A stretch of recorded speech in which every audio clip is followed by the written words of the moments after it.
Friends, तो स्वागत है हमारे इस यूट्यूब चैनल एजुटेक अंशु पर। तो आज इस वीडियो में पढ़ेंगे शुक्राणु की संरचना। क्लास 12 का मोस्ट इम्पोर्टेंट टॉपिक है जो एग्जाम में बार बार पूछे जाते हैं, ठीक है ना। तो आज इस वीडियो में शुक्राणु की संरचना हम पढ़ेंगे। तो आइए स्टार्ट करते हैं। देखिए यहाँ पर है शुक्राणु की संरचना। इसके कितने पार्ट होते हैं, क्या पार्ट का नाम होता है, तो आज इस वीडियो में पूरा कंप्लीट करेंगे। तो लास्ट तक बने रहिएगा इस वीडियो में, ठीक है ना। तो देखिए यहाँ पर है शुक्राणु। शुक्राणु मुख्यतः कितने भागों में बटे होते हैं? 3 भागों में बटे होते हैं। शुक्राणु मुख्यतः 3 भागों में बटे होते हैं। पहला सिर, जिसे इंग्लिश में कहते हैं हेड। दूसरा मिडल पीस, जिसे दूसरा होता है मध्य खंड, जिसे इंग्लिश में कहते हैं मिडल पीस। और तीसरा है पूंछ यानी कि टेल, ठीक है ना। अब यहाँ पर देखिए ये जो 3 भाग में बटे होते हैं, यहाँ पर है ये हो गया पूरा हेड। शुक्राणु का क्या हो गया? हेड। और ये हो गया मिडल पीस और ये हो गया पूंछ, ठीक है ना। अब यहाँ पर देखिए शुक्राणु के हेड के नीचे क्या है? ग्रीवा है यानी कि गर्दन है। उसे कहते हैं इंग्लिश में नेक, जो इधर उधर घुमाने का काम करता है, ठीक है ना। आइए देखिए सबके बारे में हम लोग एक एक करके सबके बारे में जानते हैं। तो ये देखिए शुक्राणु के सिर में जो आगे वाला पार्ट होता है उसे कहते हैं अग्रपिंडक, ठीक है ना। उसे क्या कहते हैं? अग्रपिंडक। इंग्लिश में उसे कहते हैं एक्रोसोम, ठीक है ना। इंग्लिश में उसे कहते हैं एक्रोसोम। यह क्या करता है? यह अंडा के बाहरी झिल्ली को भेदने का काम करता है, ठीक है ना। क्या करता है? अंडा के बाहरी झिल्ली को भेदने में मदद करता है, ठीक है ना। इसके अंतर्गत क्या होता है? एक एंजाइम होता है। इसके अंतर्गत क्या होता है? एक एंजाइम होता है जो क्या करता है? कौन सा एंजाइम होता है? प्रकीर्व नामक एंजाइम होता है, ठीक है ना। हिंदी में उसे कहते हैं प्रकीर्व नामक एंजाइम और इंग्लिश में कहते हैं हाइलुरोनिडेज एंजाइम, ठीक है ना। हाइलुरोनिडेज एंजाइम ये क्या करता है? जो अग्रपिंडक शुक्राणु को जब भेदता है तो ये क्या करता है? उसमें मदद करता है, ठीक है ना। ये हो गया अंडाशय और यहाँ आया शुक्राणु। इसके अंतर्गत क्या है? अग्रपिंडक है। अग्रपिंडक के अंतर्गत वो एंजाइम है। एंजाइम क्या करेगा? इसके बाहरी झिल्ली को भेदने का काम करेगा और ये जो एंजाइम है उसे भेदने में मदद करेगा, ठीक है ना। क्लियर है?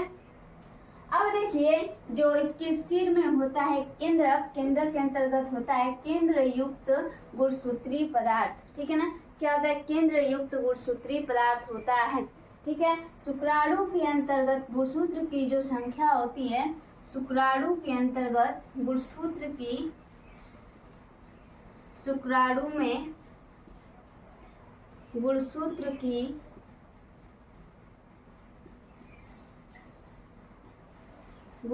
की संख्या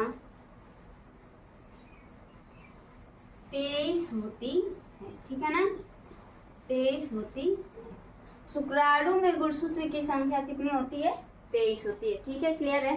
अब यहाँ पर देखिए इसके बाद इसके सिर के बारे में हम लोग पढ़ लिए। सिर के पहला जो पार्ट है, उभरा हुआ पार्ट है, उसे अग्रपिंडक कहते हैं। अग्रपिंडक के अंदर एक एंजाइम भरा होता है जो होता है हाइलुरोनिडेज एंजाइम होता है, ठीक है। इसके अंतर्गत यानी कि सिर के अंदर क्या है?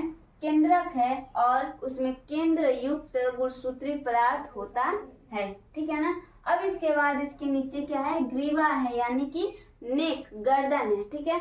इसके बाद से आ जाते हैं मिडल पीस के बारे में पढ़ते हैं। इसका जो दूसरा पार्ट है मिडल पीस यानी कि मध्य खंड होता है, ठीक है ना। मध्य खंड के अंतर्गत एक होता है माइटोकॉन्ड्रिया, ठीक है ना। हिंदी में उसे कहते हैं सूत्रकणिकाएं। जो माइटोकॉन्ड्रिया का काम होता है ऊर्जा देना, ठीक है ना। माइटोकॉन्ड्रिया का काम क्या होता है? ऊर्जा देना। तो ये क्या करेगा? जब शुक्राणु में है माइटोकॉन्ड्रिया तो ये क्या करेगा? शुक्राणु को ऊर्जा देने का काम करेगा, ठीक है ना। शुक्राणु को क्या करेगा? ऊर्जा देने का काम करेगा। यहाँ पर हम लिख दे रहे हैं यह क्या करेगा? ऊर्जा देगा यानी कि एनर्जी देगा। ऊर्जा देने का काम करता है, ठीक है ना। यह क्या करता है? ऊर्जा देने का काम करता है। क्लियर है? इसका दूसरा पार्ट जो है मध्य खंड यानी कि मिडल पीस, मिडल पीस के अंतर्गत माइटोकॉन्ड्रिया होता है। माइटोकॉन्ड्रिया शुक्राणु को ऊर्जा देने का काम करता है, ठीक है ना।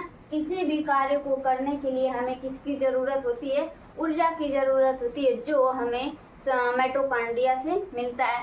तो शुक्राणु में भी माइटोकॉन्ड्रिया होता है जो उसे ऊर्जा देता है। क्लियर है। अब इसके बाद आएंगे हम कहाँ पे? पूंछ पर आएंगे। इसका तीसरा जो पार्ट होता है वो पूंछ होता है, जिसे इंग्लिश में कहते हैं टेल, ठीक है ना। ये शुक्राणु के लिए बहुत ही महत्वपूर्ण भूमिका निभाता है ना। पूंछ क्या करता है? एक महत्वपूर्ण भूमिका निभाता है, ठीक है। क्या करता है ये क्या करता है? शुक्राणु को तैरने में मदद करता है ना।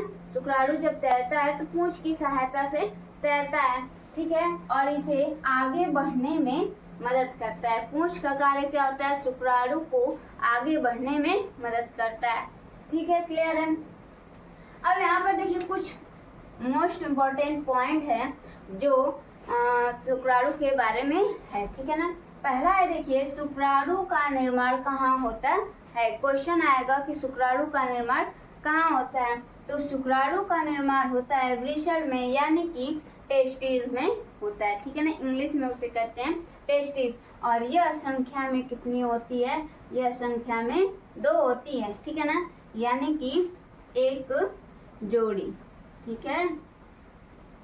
यह संख्या में 2 होती है और जोड़ी में पूछा जाए तो एक जोड़ी होती है, ठीक है। अगला टॉपिक है यानी कि अगला क्वेश्चन रहेगा कि शुक्राणु के अग्रपिंडक में कौन सा एंजाइम पाया जाता है?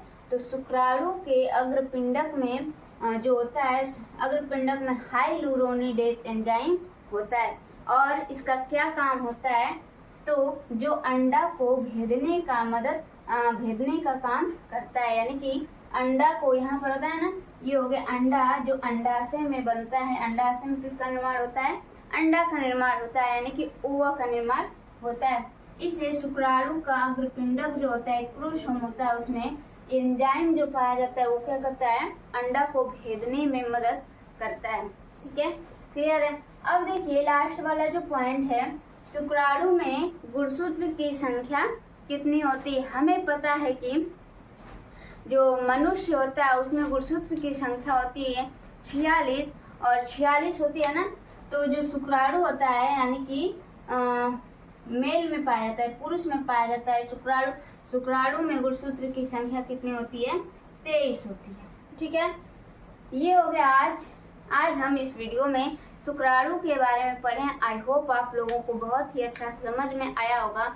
और यह बार बार एग्जाम में पूछा जाता है, इसकी संरचना पूछी जाती है, ठीक है, और इसका वर्णन भी करने को पूछता है। तो ठीक है, आज इस वीडियो में हम शुक्राणु के बारे में पढ़े हैं। तो इस वीडियो में बस इतना ही। मिलते हैं अगले नेक्स्ट टॉपिक के साथ। धन्यवाद।